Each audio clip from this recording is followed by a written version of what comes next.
سلام به همه دوستان و همراهان عزیزم. امیدوارم حال دلتون خوش باشه و این رو بدونید هر روز فرصتی برای شروع دوباره زندگیه. روی شکست‌های دیروزتون تمرکز نکنید و از امروز با افکار و انتظارات مثبت دوباره شروع کنید. با هم آماده میشیم برای گرفتن فال امروز. هر نیتی که در ذهنتون دارید، نیت کاری، تحصیلی، احساسی، هر نیتی که دارید انجام بدید. تا چند ثانیه دیگه میریم سراغ دیوان و من مثل همیشه غزل و تفسیرش رو براتون میخونم.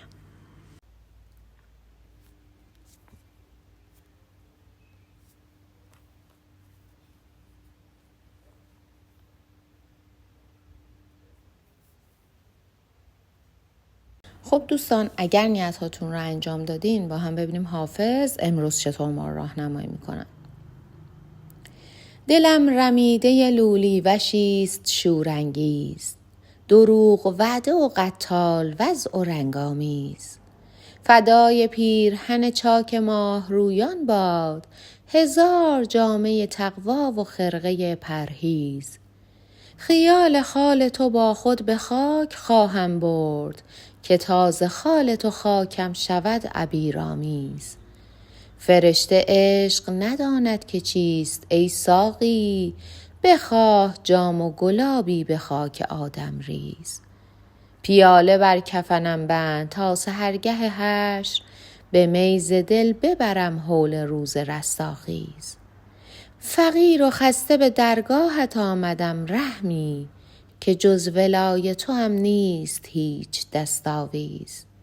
بیا که هاتف میخانه دوش با من گفت، که در مقام رضا باش و از قضا مگریز. میان عاشق و معشوق هیچ حائل نیست، تو خود حجاب خودی حافظ از میان برخیز. خب دوستان، باید بگم در این غزل و در ابیات ابتدایی حافظ از کسانی یاد میکنه که ریاکار و دورو هستن و در عشقشون ثابت قدم نیستن. این غزل به زاهدان ریاکار انتقاد داره و به خاطر مقابله با اونها تقوا و پرهیزکاری رو فدای جامعه زیبارویان میکنه. میگه راضی به رضای خدا باش و دعا و نیایش به درگاه خداوند را فراموش نکن. اما در تفسیر این غزل حافظ میگه هیچ وقت در سختی، گرفتاری و مشکلات زندگی خدا را فراموش نکنید. گاهی مشکلاتی پیش میاد که خیلی بی حکمت هم نیستن و خداوند با این مسائل شما را از مشکلات بزرگتری محافظت میکنه. پس این رو بدونیم خیلی چیزهایی که ما میخوایم و برامون عملی نمیشه شاید به صلاح ما و برای آینده ما خوب باشه. اگر سطح توقعتون رو با زندگیتون متعادل بکنید هیچ وقت دچار ناامیدی و افسردگی نمیشید. دوستان، اگر نیتتون احساسی بوده، حافظ میگه دلی بیقرار و ناآرام دارید، خیال عشقی رو در سرتون دارید که امید وصال به اون رو ندارید. خودتون رو به دست تقدیر بسپرید که نمیشه از دست تقدیر و سرنوشت فرار کرد. به اون چیزی که خداوند برای شما حکم کرده راضی باشید که صلاح شما مسلماً در اون هست. و در مورد نیتتون، حالا چه نیتتون احساسی باشه، کاری، تحصیلی، مهاجرت، هر نیتی که دارید نیتتون به انجام میرسه. اما توی این راه رقیبان سرسختی کنار شما هستن و اگر قراره با کسی روبرو بشید، با کسی مقابله کنید، مثل همون رقیبان باید بدونید که نیرنگ و حقه زیادی رو در این راه برای شما به کار میگیرن. اما همونطور که گفته شد به خدا توکل بکنید، خودتون رو تسلیم اراده خداوند بدونید و مطمئن باشید که بهترین اتفاقها برای شما میفته.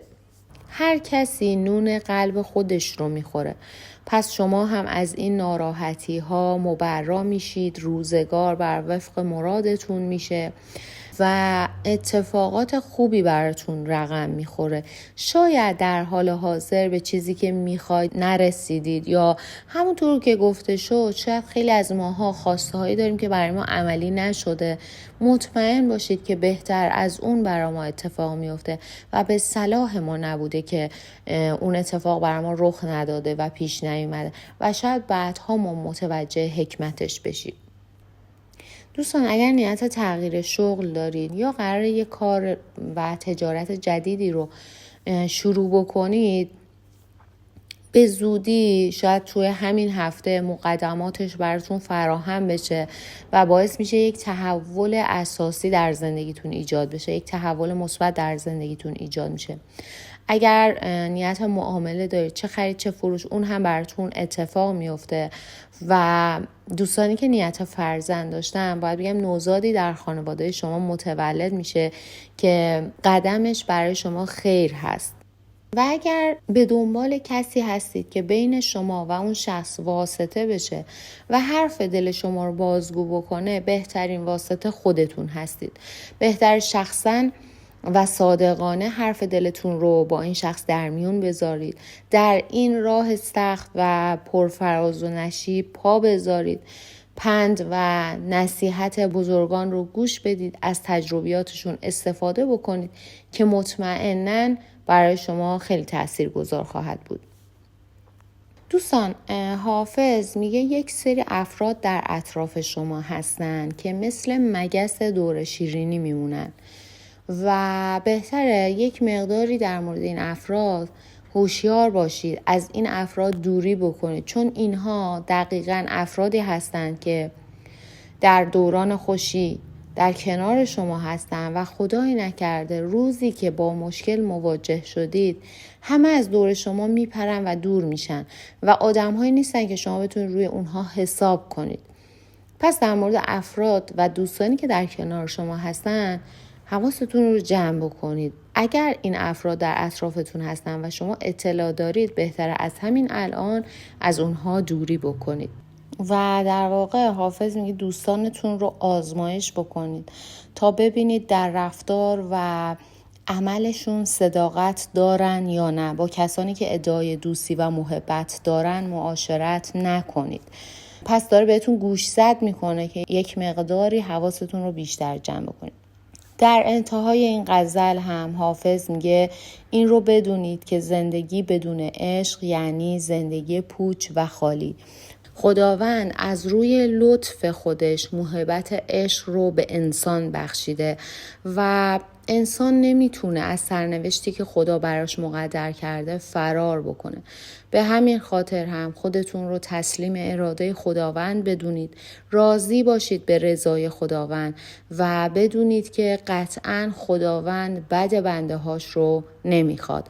غرور و خودخواهی رو از خودتون دور بکنید و خالصانه به درگاه خداوند برید. دوستان عزیزم، ازتون ممنونم که امروز هم وقتتون رو در اختیار من گذاشتید و با من همراه بودید.